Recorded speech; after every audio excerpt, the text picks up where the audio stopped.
这中共对国民的监控啊，又上新花样了。他们斥巨资，用5000台服务器建了一个庞大的天罗系统。这套系统是如何每天实时监控每个中国人的呢？在节目后半部分，我们聊一下中共当局在收紧护照的办理和使用，现在已经波及到幼师和护士了。它有没有可能收紧普通人的呢？大家好，我是大卫，我们一起来分析新闻背后的真相。今天是美西时间8月11号。这些日子《纽约时报》有2个重磅文章，值得爱翻墙的，尤其是爱出来留言发节目的人们，你多看看。因为这2套系统实时监控每一个人，我说的主要是中国人，在全球主要媒体包括 X、油管、Facebook 上你发节目和留言的信息。它目的是什么呀？目的是追踪、定位，然后传给你所在的辖区，定点打击。我们先看报道哈。纽约时报的独家，这是8月7号，上一周的。这题目写的呢有点惊悚了，都搞到信息战了。他说中国如何用 AI 武装信息战。大家都清楚中共在监控国民方面的一直是舍得下本，现在每年的维稳经费实际上超过了军费，那有可能是2倍。那这钱花哪儿去了？除了养人呢，那就是不停的上设备。大家都知道一个呢叫做雪亮系统，就是全部摄像头都有红外功能了，晚上你也能看到第二呢，那就是遍布全国的摄像头，它叫做什么天网系统。你这个更多的是一个硬件的升级，图像越来越清晰，晚上跟白天一样。但是你别忘了中国人他上网络，尤其是有一些人爱翻墙的他的思想你咋监控？现在他们用5000台服务器，花多少钱不知道，他们搞了一个天罗系统，就是在网上执勤实时的进行搜集。我们看一下数据这套系统呢曝光是由于该公司，这公司叫中科天基，中科院下属的一家企业，纯的国企有一名对公司的薪资和工作条件不满的员工透露文件显示是2022年和2023年，就这2年的事儿。这套系统简要给你讲一下，就是全球扫描。我们来看看，第一个他提到了大规模的扫描。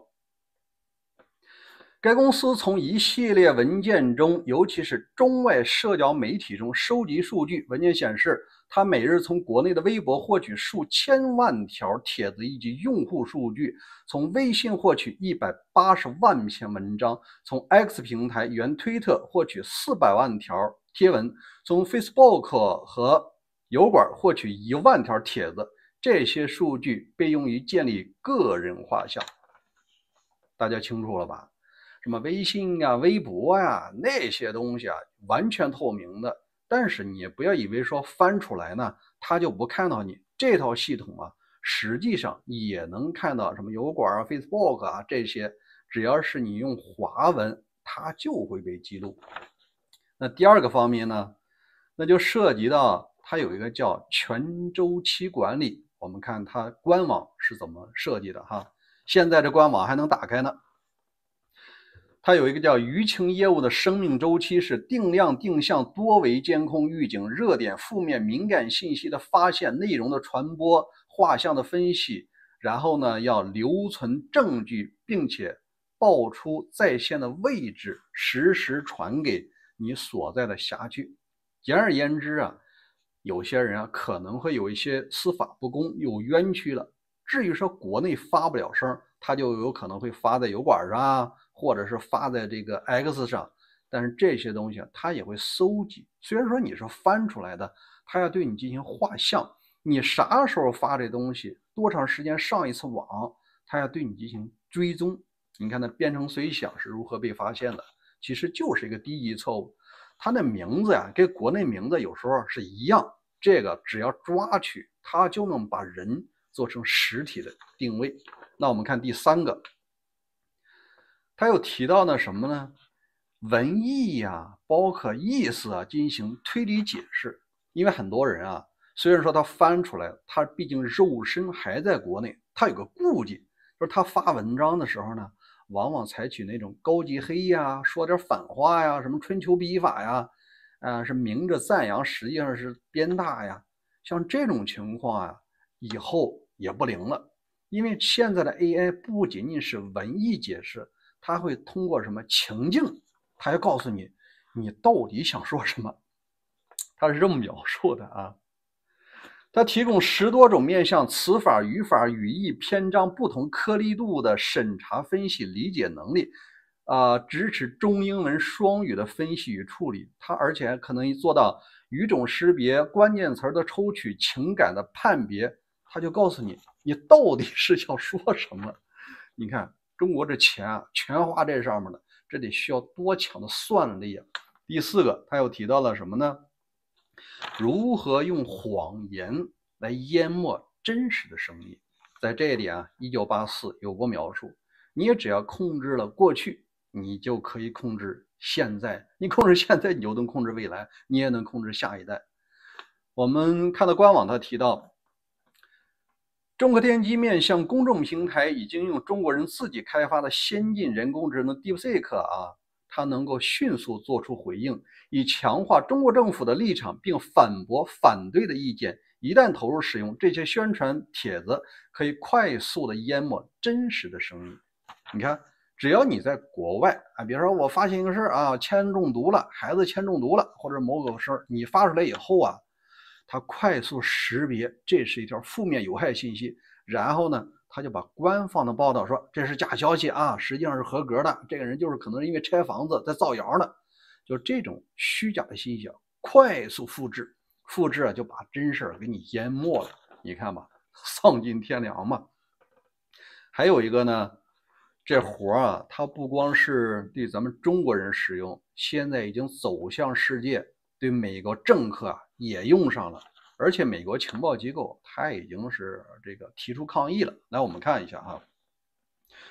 根据文件显示，这套系统已经为117名现任和前任美国国会议员建立了虚拟画像，其中包括佛罗里达州、德克萨斯州和亚利桑那州的著名的议员。然后呢，很巧合啊，这些议员啊，主要是共和党，当然了，也有一些是民主党。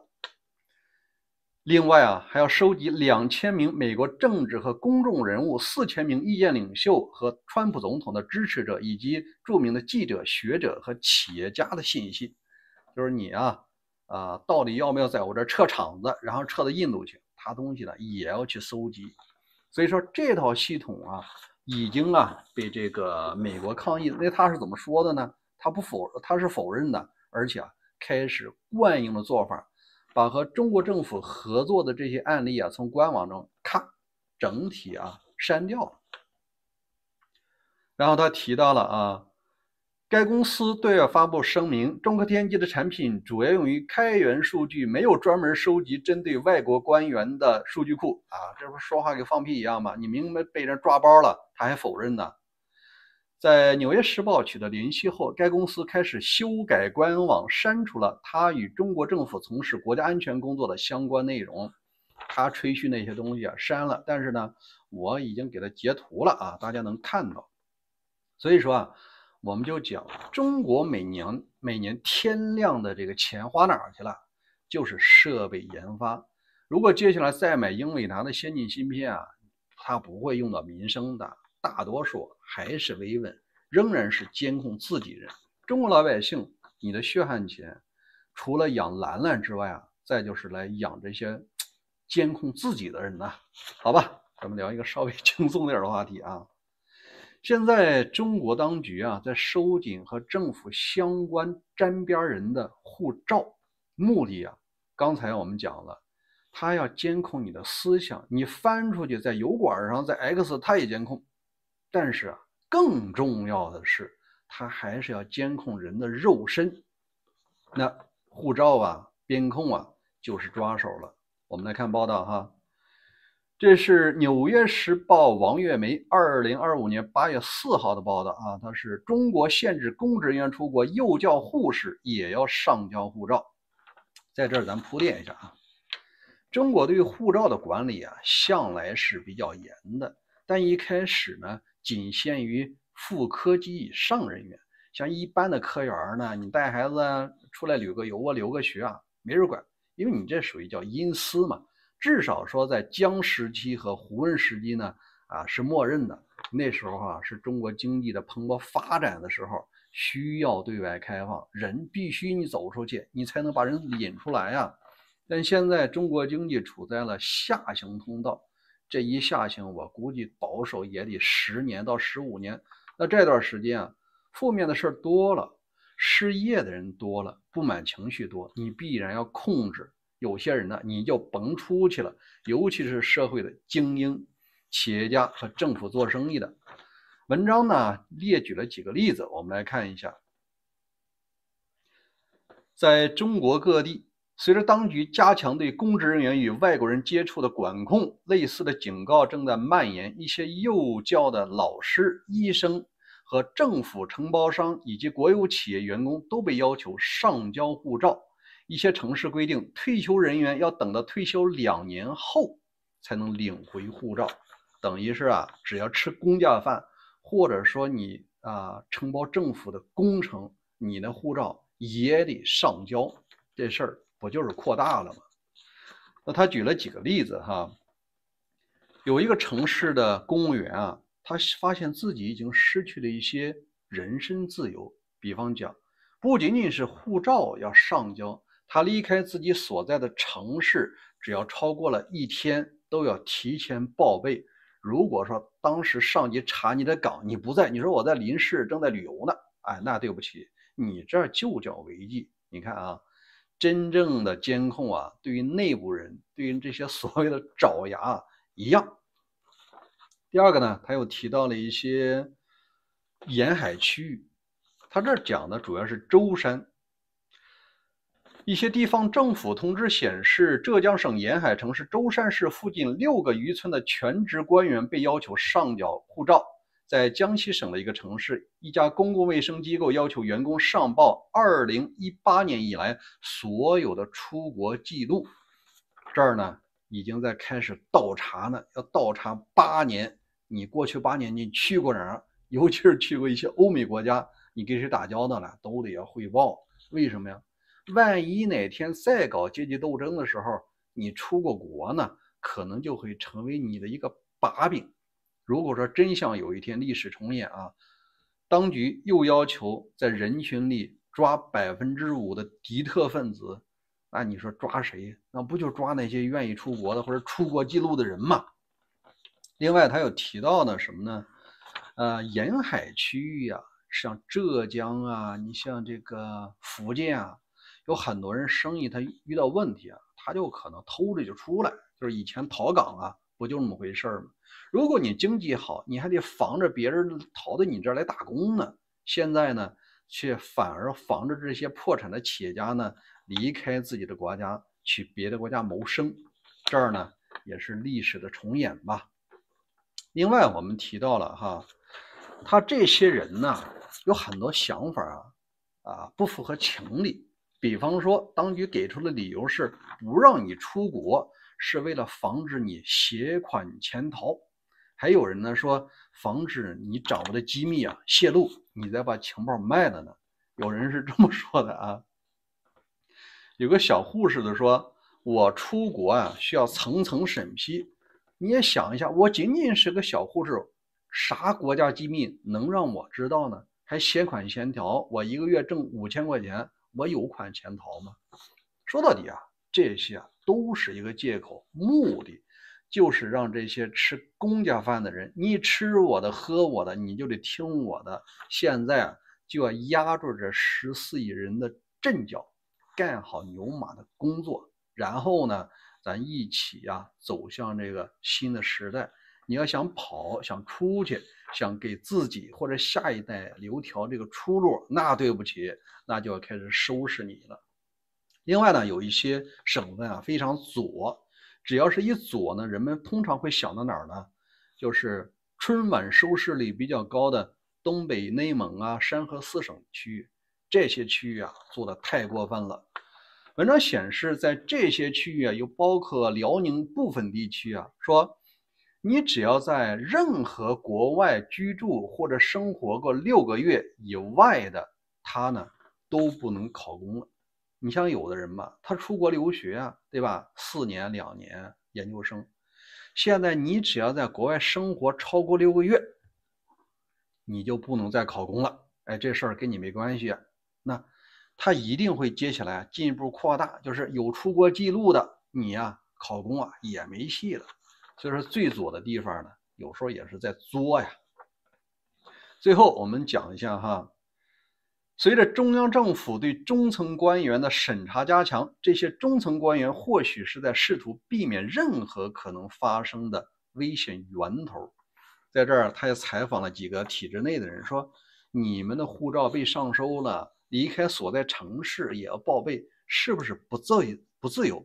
哎，这些人你知道怎么回答呢？他们说：“没关系，这对于我每月几千块钱的收入来说，还是值得的。”这你就明白了，巴金怎么讲的？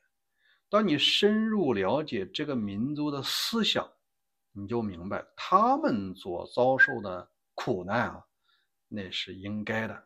因为有些人呢，就是这样甘当朝廷鹰犬。好吧，这2个节目啊，和大家分享结束了。最后啊，有人就讲，普通人有什么办法破解呢？没啥破解办法，除非你离开那儿，对吧？离开眼界内，这是最好的破解办法。还有啥破解啊？孟母三迁，你出了迁，你给周围的屠夫讲道理有用吗？没用啊。